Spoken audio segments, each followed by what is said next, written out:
Hello, true believers, and welcome back to another edition of BK's Bullets. My name is Jim. This video is very different. I actually recorded this back in May, believe it or not, after finishing up Titans Season 2.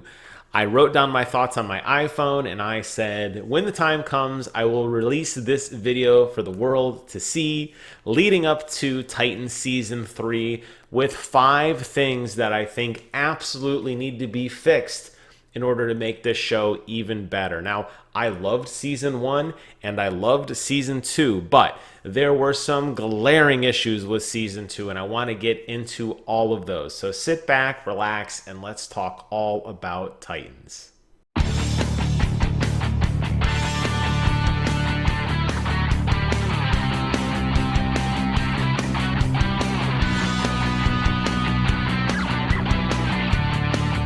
Before I get into that, though, I would love for you guys to subscribe to Brent's channel. He's been doing a lot of really good stuff. Typically, this is where I would say, I just saw his video on blank, but the reality is I don't know what he's going to be doing in 3 months, but I know what I'm doing right now, and I'm recording this video for you guys. So stay tuned and subscribe for more stuff, all right?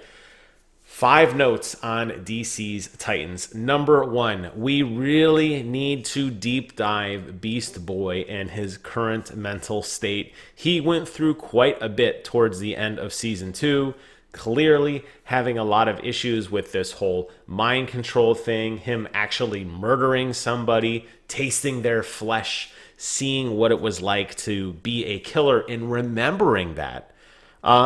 The way they just kind of glossed it off towards the end of Season 2, I think, was an incredible injustice to his character. I get it. This is really Dick Grayson's show, and then everybody else seems to be an ancillary character. But I feel like Beast Boy in particular really needs to have a lot more expanded on his story. And you're going to see that's a common thread as I kind of go through this list. But Beast Boy in particular, we've seen him very, very early on in the show. He's been a pretty big staple of the show, although not always the most exciting. He does seem very one-noted at times. But there was a big deal made about him killing somebody, and I want to see him go through that process of healing or understanding why he did it or coming to terms with it, more so than we saw at the end of Season 2. Number 2, we have to address the omnipotence of Bruce Wayne. That whole kind of end sequence leading into the end of Season 2, where Bruce Wayne somehow got all the band back together even though they have collectively quit. Not really entirely sure if that was a dream or that was reality, but the fact is, and as much as I love Bruce Wayne, he needs to move on from the show. I don't mind this rendition of Bruce Wayne. I don't mind the actor portraying him. The problem I have is he is everywhere all the time, and he's all-knowing all the time. And as much as we like the creepy fortune teller type of character in a movie who forebodes what you're about to see and, you know, can read your tarot cards or your palm and basically guide you down this mysterious path, they have way overused Bruce Wayne. He has way overstayed his welcome. The guy is able to magically provide money and furnishings and homes for everybody instantly. And then he's able to know that Dick is in trouble and magically get the team together to rally around him.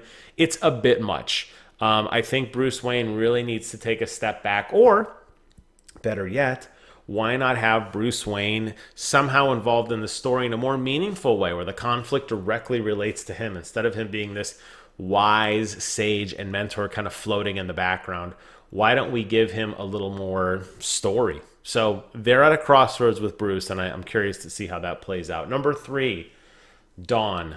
I love Dawn, and she is so great. I think Dove is such a phenomenal character, her kind of alter ego, and the way she comes into that power with Hawk and the way they work together, her dynamic with him is absolutely incredible.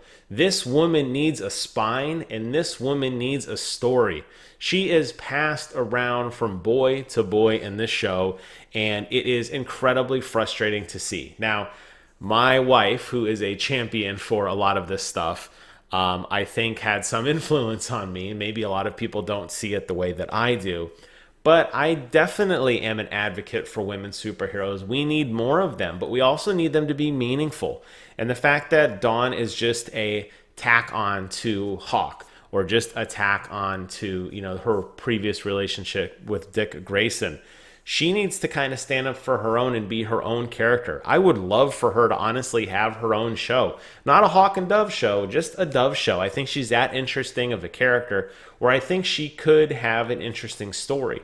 But unfortunately, she seems to be just the, girlfriend of the month club and passed around. I'd love to see her get a much more meaningful story moving on into season 3. Number 4, we need more justice for the big bads of the show. We've had 2 major villains in this show, and their deaths have been the most lackluster, boring non-events that I have ever seen in a television show. I can't even remember the name of the villain in the first season, just this omnipotent dad dude who it basically gets beat in like a minute after basically reforming or about to reform the world in his own image. That does not sit well with me, and I am a huge Deathstroke fan, and I was incredibly disappointed at the way he was dispatched so rapidly after being built up as this phenomenal villain. This guy who took out members of the team, who kind of betrayed his daughter, who is this ruthless, evil assassin with money and plans and power, and putting it all together. And then the way he dies so meaninglessly, it was just an afterthought. It was like the writers were like, well, we don't have this guy on contract for season 3, and we got about 10 minutes left before, we wrap this up. Go ahead and kill him now. And it just was so bad. The villains in this show, I guess, are not the focal point. I don't know. I guess the focal point, again, goes back to my previous statement that Dick Grayson is the focal point. And it's about him rising up to become something, although that kind of already happened. Maybe everything else is just feeding into that narrative. But if you're going to have a villain that's menacing and evil, make them menacing and evil up to the end. Make the fight meaningful. Make it impactful. And Deathstroke's death, and forget Random Villain Season 1, his death, just didn't answer the mail, I think, for a lot of people. And lastly, I want to see more of Connor's future. He went through quite a bit himself, very similar to Beast Boy. I think there's a lot of parallels there, and I think that's why the two related so much. But the reality is, Connor is in a very interesting place right now mentally. He's still kind of an adolescent, but he kind of is starting to understand things. I would love to see him and Beast Boy work through that together. They kind of teased that a little bit towards the end of season 2, but there wasn't really a lot there. And I guess to me, he's an interesting character, in of himself, this kind of clone character who has a conscience, who doesn't, who is kind of learning how to be his own person. I really think that, Dick Grayson, and back to Dick Grayson, will probably step up as some, more of a leader type father figure to Connor. And I'm okay with that. I just want Connor to have his own moment as well. So there you have it. I think those are the big things that I want to see fixed in season 3. If I could only pick one on the list, it has to be the big bad getting their own justice, because the reality is these villains have just been getting dismissed as meaningless fodder, and it really does cheapen the experience when you have these villains struggling to beat somebody that they so handedly beat at just a random point for like 10 minutes in a random episode. There just needs to be more there. So we'll have to see what Titans season 3 brings. I don't think I'll be doing a weekly episode review. Maybe I will if there's interest in it. I don't know.